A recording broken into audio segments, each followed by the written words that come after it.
Raha nangingina tsy nahenona fanehoan-kevitra ny kandida Marc Ravalomanana mikasika ny raharaham-pifidianana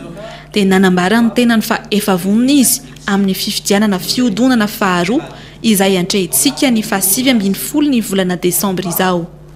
Naneho fisaorana ny vahoaka malagasy izy izay nifidy tamin'ny fifidianana fihodonana voalohany ny 7 ny volana Novambra lasa teo. Efa manatanteraka ny asany amin'ny fanisambato amin'izao ny fitsarana avo momba ny lalam-pandrenana izay ivoaka rahampitso 20 Novambra ny valim-pifidianana ka miantso ny olon-drehetra izy ho tony sy anaja ny safidin'ny vahoaka ary ihany koa anaja ny lalàna. Efa nambarako menomeno hoe vonona tanteraka amin'ny fihodinana faharoa ary dia misaotra vahoaka n'Antananarivo misaotra ny mponina eto Madagasikara izay manana anjo ifidika nifidy tena makasitraka satria tena zota mpilamina amin'ny ankapobeny marina fa eo ihany ny indriko ely fa manantena koa isika fa tena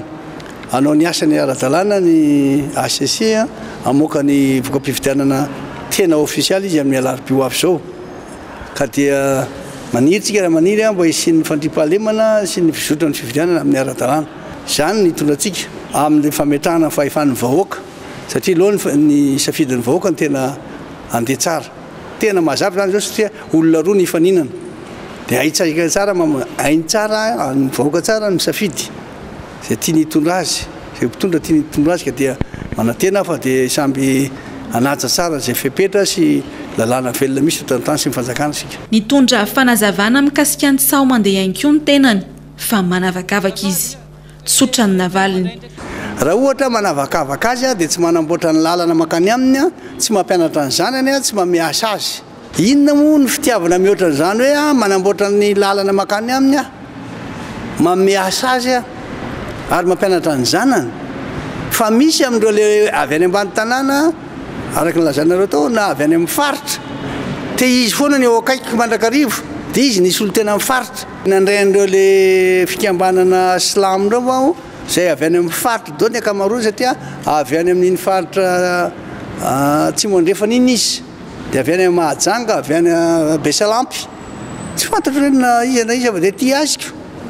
dia tena faly afa tiany dia nanontany azy hoe inona no tokony hifanampiana dia vonona izy hanampy